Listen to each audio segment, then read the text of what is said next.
வணக்கம். வாழ்க வளமுடன். மூவிரு முகங்கள் போற்றி முகம்பொழி கருணை போற்றி ஏவரும் துதிக்க நின்ற ஈராறு தோள் போற்றி காஞ்சி மாவடு வைகும் செவ்வேல் மலரடி போற்றி அண்ணான் சேவலும் மயிலும் போற்றி திருக்கைவேல் போற்றி போற்றி வெற்றிவேல் முருகனுக்கு அரோகரா. இன்னைக்கு நம்ம முழுக்க முழுக்க வாஸ்து பற்றி தான் நம்ம பேச போகிறோம். என்ன அப்படின்னா, இப்போ பார்த்தீங்கன்னா நிறைய ஊரில் லே அவுட் போட்டுட்ருக்காங்க, ரியல் எஸ்டேட் பண்ணுறாங்க, மனை பிரிவுகள் பண்ணுறாங்க. அது எப்படி பண்ணுறாங்கன்னா, ஒரு காம்பவுண்ட் போட்டுடுறாங்க. ஒரு ரியல் எஸ்டேட் நிறுவனம் அவங்க ஒரு இடம் வாங்கி அங்கே லே அவுட் போட்டாங்கன்னா அந்த இடத்த சுற்றி அவங்க காம்பவுண்ட் போட்டுக்கிறாங்க. அந்த காம்பவுண்ட் போட்டு இப்போ ரியல் எஸ்டேட் பண்ணுறோம், ஒரு மனை நம்ம லே அவுட் போடுறோம் அப்படின்னும் பொழுது அங்கே கவர்மெண்ட் சில நாம்ஸ்லாம் கேட்குறாங்க. எங்களுக்கு பொதுவாக இவ்வளோ இடம் விடணும், அங்கே நிறைய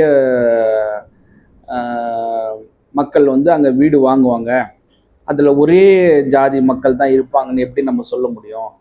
அப்போ பலதரப்பட்ட ஜாதி மக்களும் அவங்க வாங்குவாங்க. அப்போ அவங்களுக்கு உண்டான கடவுளை அவங்க கும்பிடணும்னு நினைப்பாங்க. அதுக்கு உண்டான இடம் நீங்கள் பொதுவாக நீங்கள் விட்டிங்கன்னா அவங்க அங்கே கோயில் கட்டிப்பாங்க, அவங்க வழிபாடு பண்ணுறதுக்கு அது சௌகரியமாக இருக்கும். அதனால இந்த மாதிரி குழந்தைகள் விளையாடணும் அப்படின்னும்பொழுது அங்கே ஒரு விளையாடுறதுக்கான இடம் விடணும். ஒரு இபியில் டிரான்ஸ்ஃபார்மர் போட போகிறாங்கன்னா அதுக்கு தனியாக இடம் விடணும். இப்போது வாட்டர் டேங்க் ஃபெசிலிட்டி பண்ணணும் அப்படின்னும்போது வாட்டர் டேங்க்குக்குன்னு தனியாக இடம் விடணும். இந்த மாதிரி கவர்மெண்ட்ஸ் சில கண்டிஷன்லாம் போடுறாங்க. இதுக்கெல்லாம் காலி இடம் விட்டுட்டு நீங்கள் மனையை நீங்கள் விற்றுக்கலாம் அப்படின்னு சொல்லிட்டு, மனை பிரிவு போட்டு விற்றுக்கலாம் அப்படின்னு சொல்லிட்டு ஒரு ரூல்ஸ் பண்ணுறாங்க. இந்த மாதிரியான மனை பிரிவில் போயிட்டு மக்கள் காலி இடமா இருக்கும்போது எனக்கு இது வேணும் அது வேணும்னு சொல்லிட்டு அவங்க விருப்பத்துக்கு மனையை தேர்வு பண்ணி வாங்கிடுறாங்க.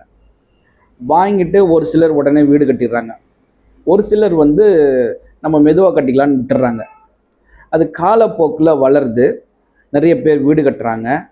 அங்கே வாட்டர் ஃபெசிலிட்டி வேணும் அப்படின்னும்போது அங்கே ஒரு மேல்நிலை தண்ணீர் தொட்டி கட்டுறாங்க. அந்த தண்ணீர் தொட்டி கட்டி வீட்டுக்கெல்லாம் குழா போட்டாச்சு. இப்போ இதுக்கு ஒரு போர் போடணும், இல்லை கிணறு வெட்டணும் தண்ணி எடுக்கிறதுக்கு. அது அந்த இடத்துலேயே இடம் இருந்தால் கிணறு வெட்டுவாங்க, இல்லை வேறு எங்கன்னா இருந்தால் தண்ணி கொண்டு வருவாங்க. இப்போது அதுக்கப்புறம் பார்த்திங்கன்னா கோவில் கட்டணும். ஏன்னா நிறைய மக்கள் அங்கே குடும்பம் வந்துட்டாங்க. கோவில் கட்டணும் பொழுது அந்த பொது இடம் விட்டுருக்காங்க இல்லையா கோவிலுக்காக, அந்த இடத்துல போய் கோவில் கட்டுவாங்க. கோவில் கட்டி வழிபாடுலாம் நடக்கும். இதுக்கப்புறம் தான் அங்கே மக்கள் ஒரு பிரச்சனைன்னு சொல்லிட்டு வருவாங்க. என்ன அப்படின்னா, கோவில் பக்கத்தில் நம்ம வீடு இருக்கலாமா? இப்போ வாட்டர் டேங்க்கு எங்கள் வீட்டுக்கு எந்த பக்கம் இருந்தால் எனக்கு நல்லது? ஏன்னா அங்கே வீடு வாங்கினவங்க எல்லாருமே வீடு கட்ட மாட்டாங்க, ஒரு சிலர் தான் கட்டியிருப்பாங்க. மற்ற மக்கள்லாம் சரி நம்ம இதை விட பெட்டரான இடத்துக்கு போகலாம், இந்த இடத்த சேல்ஸ் பண்ணிட்டு சொல்லிட்டு விற்க ஆரம்பிப்பாங்க. அப்போ வாங்குறவங்க இதெல்லாம் யோசிப்பாங்க. இப்போது அவங்க முதல்ல வாங்கின பார்ட்டி அது காலி இடமா இருக்கும்போது வாங்கியிருப்பாங்க. இப்போ பார்த்தீங்கன்னா நாளடைவில் அந்த வளர்ச்சியின் காரணமாக அங்கே ஓவர் டேங்க் வந்திருக்கும், கிணறு வெட்டியிருப்பாங்க, போர் போட்டிருப்பாங்க, இந்த மாதிரி கோவில் கட்டியிருப்பாங்க. ஸோ இந்த மாதிரி இருக்கும் பொழுது இப்போ வாங்குறவங்க இதெல்லாம் யோசிப்பாங்க. அப்போ கோவில் இருக்கக்கூடிய இடத்துல நம்ம இடம் வாங்கலாமா?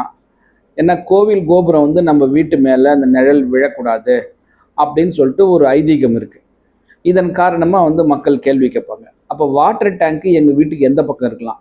இப்போ தண்ணி எடுக்கிறதுக்காக கிணறு வெட்டியிருந்தா இப்போ நான் வாங்க போகிற இடத்துக்கு இந்த பக்கம் கிணறு இருக்குது, நான் வாங்கலாமா அப்படின்ற ஒரு சந்தேகம் எல்லா மக்களுக்குமே வரும். இப்போ அவங்களுக்கு உண்டான பதிவு தான் இது. இப்போ என்னென்னா, நீங்கள் ஒரு இடம் வாங்க போகிறீங்க அப்படின்னும் பொழுது நம்ம முதல்ல கோவில் எடுத்துப்போம்.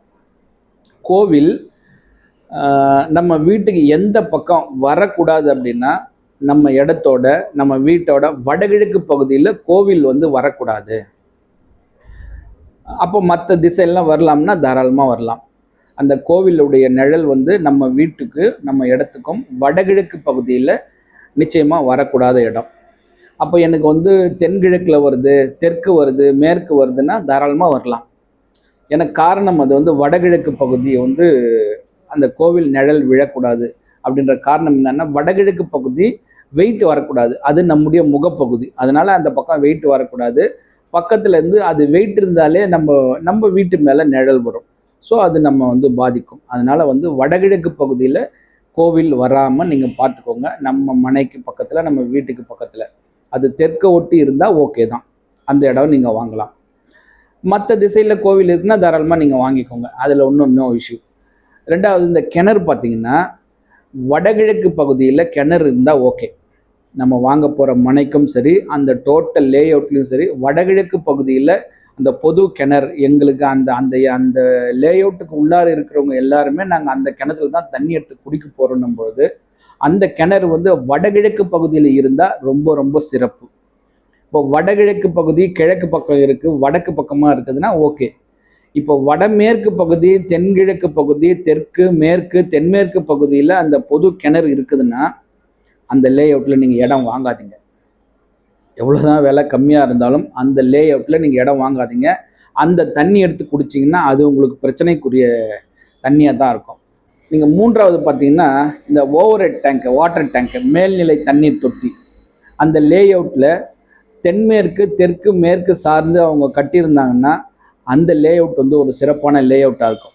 உங்கள் மனைக்கு தெற்கு மேற்கு அந்த ஓவர் ஹெட் டேங்க் இருக்குது, தென்மேற்கில் இருக்குதுன்னா தாராளமாக நீங்கள் அந்த இடத்துல வாங்கலாம். வடகிழக்கு பகுதியில் அந்த மொத்த லே அவுட்டுக்கு வடகிழக்கு பகுதியில் ஓவர் ஹெட் டேங்க் கட்டக்கூடாது. நீங்கள் வாங்க போகிற மனைக்கு வடக்கு, கிழக்கு, வடகிழக்கு பகுதியில் அந்த ஓவர் ஹெட் டேங்க் இல்லாமல் நீங்கள் வந்து மனை வாங்க. அந்த இடத்துல வீடு கட்டினீங்கன்னா நீங்கள் சிறப்பான ஒரு வாழ்க்கை இருக்கும். நான்காவது பார்த்தீங்கன்னா, இந்த பொது இடம் பிளே கிரவுண்டுன்னு சொல்லிட்டு கொஞ்சம் விடுவாங்க. அந்த இடம் வந்து வடகிழக்கு பகுதியில் மொத்த லே அவுட்டுக்கு வடகிழக்கு பகுதியில் காலி இடம் விடுறது ரொம்ப சிறப்பு. வடக்கு நடுப்பகுதியை விடுறது சிறப்பு, கிழக்கு நடுப்பகுதியில் விடுறது அதுவும் சிறப்பு. மற்ற திசையில் விட்டால் அது வந்து அது அந்த லே அவுட்டுக்கு அது பிரச்சனைக்குரியதாக தான் இருக்கும். ஸோ நம்ம முதல் விஷயம், கோவில் பக்கத்தில் இடம் எங்கே இருக்கணும், ஓவர் ஹெட் டேங்க்கு, ரெண்டாவது கிணறு, மூன்றாவது கிணறு, நான்காவது இந்த காலி இடம். இதெல்லாம் சரி சார், எனக்கு வந்து அந்த லே அவுட்டுக்கு நாங்கள் என்ட்ரன்ஸ் போகிறோம் இல்லை, முதல்ல நுழையும் போது எந்த பக்கத்தில் போகணும் அப்படின்னு நீங்கள் கேட்டிங்கன்னா, ஒரு லே அவுட் போடுறாங்கன்னா வடக்கு திசையில் சென்டர் பகுதியில் உள்ளே போகலாம், வடகிழக்கு பகுதியில் வடக்கு போகலாம், கிழக்கும் போகலாம், கிழக்கு பகுதி சென்டராக போகலாம், அல்லது 4 பகுதியிலுமே எனக்கு 4 திசைகளிலுமே எங்களுக்கு வந்து சாலை வசதி இருக்குது அப்படின்னும்பொழுது அந்த லே அவுட் நல்ல லே அவுட் தான். அந்த லே அவுட்டுக்கு நீங்கள் வந்து தெற்கு, மேற்கு, கிழக்கு, வடக்கு, மத்திய பகுதியில் நீங்கள் வந்து ஒரு சாலை வசதி ஏற்படுத்தி கொடுத்துருக்காங்கன்னா தாராளமாக அங்கே வாங்கலாம். அது தவிர்த்து நீங்கள் வந்து தென்கிழக்கு, கிழக்கு பகுதியில் அந்த மொத்த லே அவுட்டோட என்ட்ரன்ஸ் இருக்குதுன்னா அங்கே இடம் வாங்காதீங்க. தென்மேற்கு, தெற்கு, மேற்கு என்ட்ரன்ஸ் இருக்குதுன்னா அங்கே வாங்காதீங்க. வடமேற்கு, வடக்கு தான் மெயின் என்ட்ரன்ஸாக இருக்குது அந்த லே அவுட்டுக்குன்னா அங்கே இடம் வாங்காதீங்க. இதெல்லாம் ஒரு நம்மளை வந்து பாதிக்கக்கூடிய விஷயங்கள். அதாவது நான் வந்து அங்கே நல்ல தெருக்கூத்தில் தான் நான் இடம் வாங்கியிருக்கிறேன், இல்லை தெருக்கூத்துலாம் கிடையாது சென்டராக தான் இருக்குது அப்படின்னு நீங்கள் ஒரு கேள்வி கேட்டிங்கன்னா அது வந்து அந்த நீங்கள் அதாவது உள்ளம் பெருங்கோயில் ஊனுடம்பு ஆலயம் வள்ளல் பிரானுக்கு வாய் கோபுரவாசல்னு திருமூலர் சொன்னது இது எல்லாத்துக்குமே பொருந்தும். அந்த மொத்த லே அவுட்டுக்கு தான் வந்து அது வாய்ப்பகுதி. அது வந்து நல்ல இடத்துல இருக்கணும், உச்ச இடத்துல இருக்கணும். அப்படி இருந்தால் அந்த மொத்த லே அவுட்டில் இருக்கிறவங்களுமே நல்ல வாழ்க்கை தான் வாழ்வாங்க. அப்போ மொத்த லே அவுட்டுக்கு தவறான பகுதியில் ஒரு என்ட்ரன்ஸ் இருக்குது, நுழைவாயில் இருக்கணும் பொழுது அது பிரச்சனைக்குரிய நுழைவாயிலாக தான் நிச்சயமாக இருக்கும். ஸோ இதெல்லாம் வந்து கவனத்தில் வச்சுக்கின்னு நீங்கள் ஒரு இடம் வாங்குறீங்க, வீடு கட்ட போகிறீங்க, வீடு கட்டுறீங்க, வீடாக வாங்குறீங்கன்னா இதெல்லாம் நீங்கள் வந்து கவனித்து நீங்கள் ஒரு வீட்டை வாங்கினீங்கன்னா அந்த வீடு உங்களுக்கு வந்து ஒரு நல்ல மகிழ்ச்சியான, நிம்மதியான, ஆரோக்கியமான வாழ்க்கையை நிச்சயமாக கொடுக்கும். இந்த அற்புதமான தகவலை கொடுக்க உதவிய இந்த பிரபஞ்சத்திற்கு என் மனமார்ந்த நன்றி. மீண்டும் ஒரு நல்ல வாஸ்து தகவலோடு சந்திக்கின்றேன்.